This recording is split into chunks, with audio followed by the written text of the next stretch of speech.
Eh ben, merci aux étudiants pour leur présentation des entreprises et surtout merci à vous, Madame Alibert et Monsieur Boutin, de nous avoir parlé de votre métier. Vous pouvez maintenant poser vos questions. Donc ça va marcher comme ça. Avec Florian, on va passer dans les rangs chacun d'un côté pour vous faire passer le micro, afin que tout le monde puisse entendre votre question. Et Madame Alibert et Monsieur Boutin vont répondre. Donc levez la main et on viendra vers vous. Monsieur Boutin, vous avez beaucoup parlé de leadership et il me semble que Madame Alibert, vous êtes aussi amenée à gérer des équipes. Et donc je voulais savoir si pour vous la gestion d'une équipe, ça nécessite plutôt des compétences personnelles ou plutôt des compétences acquises grâce à des formations. C'est à moi de répondre là.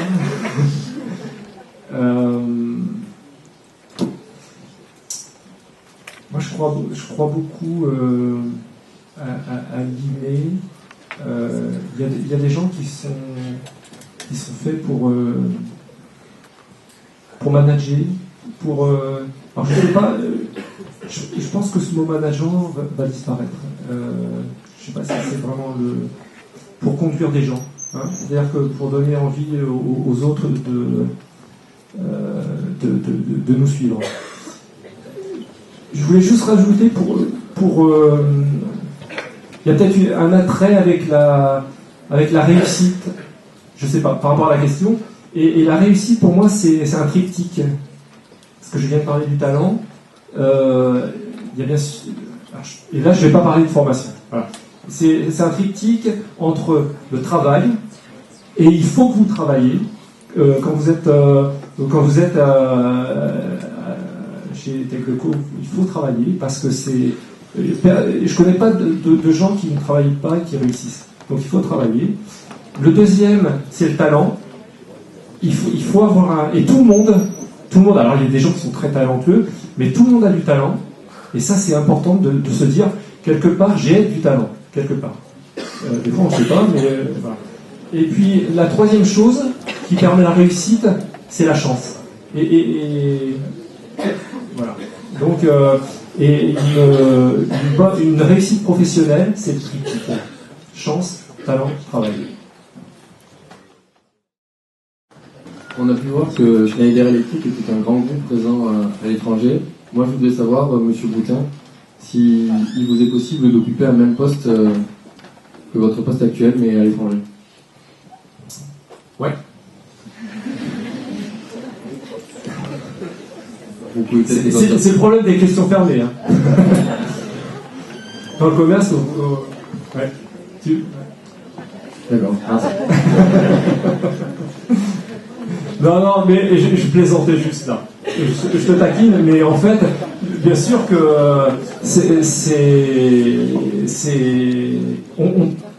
après, il faut...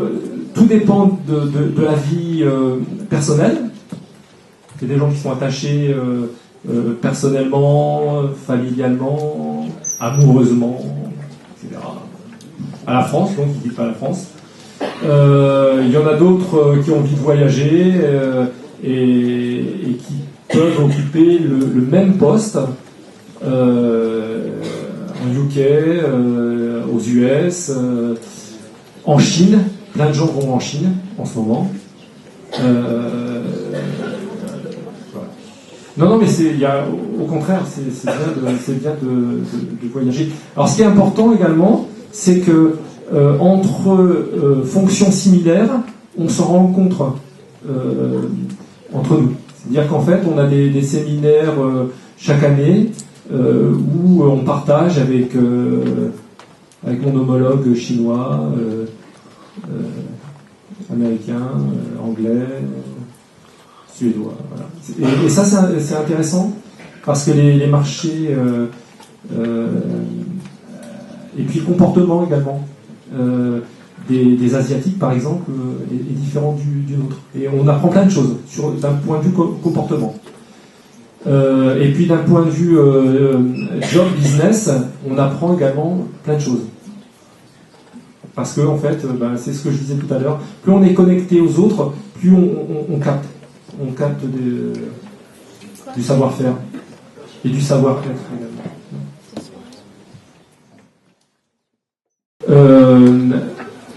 Il y a 20 ans, on se disait, je ferais un seul métier dans ma vie. Il y a 10 ans, on se disait, je ferais 2 métiers dans ma vie. Et aujourd'hui, je pense que vous ferez chacun 5, 6 métiers dans votre vie. Vous allez bouger, vous allez... Et c'est l'intérêt du commerce, c'est ça aussi, c'est que justement avec une base, on peut faire plein de métiers différents. Et je pense que ça, c'est quand même très enrichissant.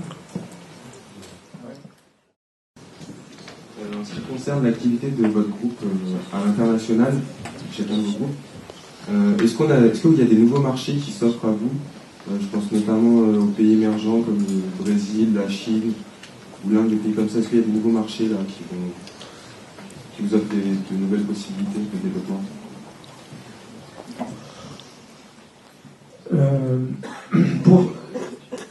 Je peux répondre pour Schneider Electric. La France est très advanced. C'est-à-dire que tous les nouveaux marchés aujourd'hui, c'est très chauvin ce que je veux dire, hein, mais tous les nouveaux marchés, c'est nous qui les... Je ne sais pas si on les invente, mais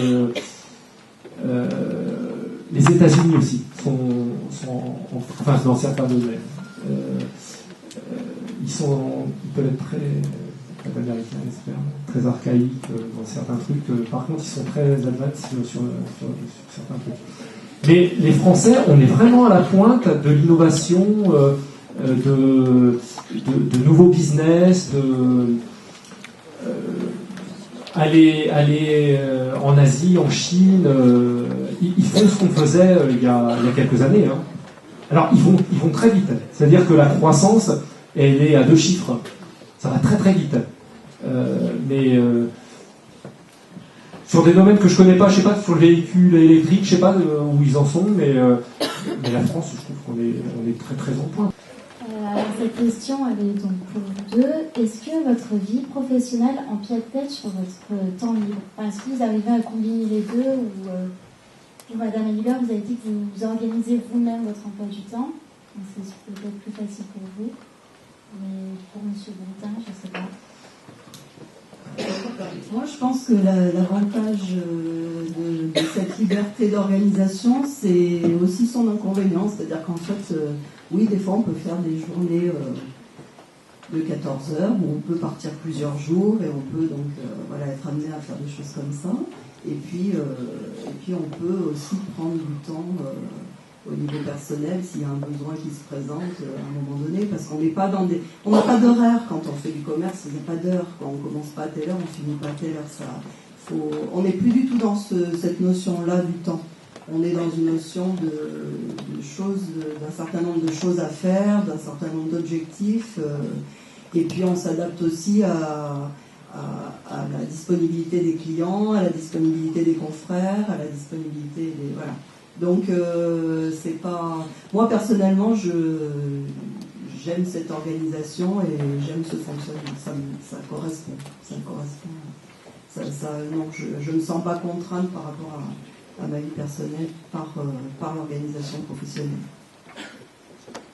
Et même chose pour moi, j'organise mon emploi du temps comme je l'entends. Maintenant, je pense que quand on aime véritablement son métier, moi il m'arrive le week-end de capter des informations qui me servent professionnellement. Parce qu'en fait, je suis en quête de capter de l'information. Donc, il y a plein d'informations qui sont bonnes à prendre et qui peuvent nous servir professionnellement. Donc, en fait, il y a des moments où on est dans l'entreprise, mais il y a des moments le week-end où on capte également pour que ça puisse nous servir au niveau de l'entreprise. Mais quand on est bien dans ce qu'on fait, vous voyez, là je suis en train de bosser, là. Mais je suis vraiment très heureux de partager avec vous quelque chose. C'est quoi? C'est perso? C'est professionnel? Je sais pas. Ben, merci à tous pour votre attention. Merci aussi à vous d'avoir pris sur votre temps pour venir à cette conférence. Nous espérons que cette conférence vous a permis de vous éclairer un petit peu sur vos projets futurs. Ça vous a donné un petit exemple, un petit aperçu de qui est accessible après le cursus Tech de Go. Voilà, merci à tous.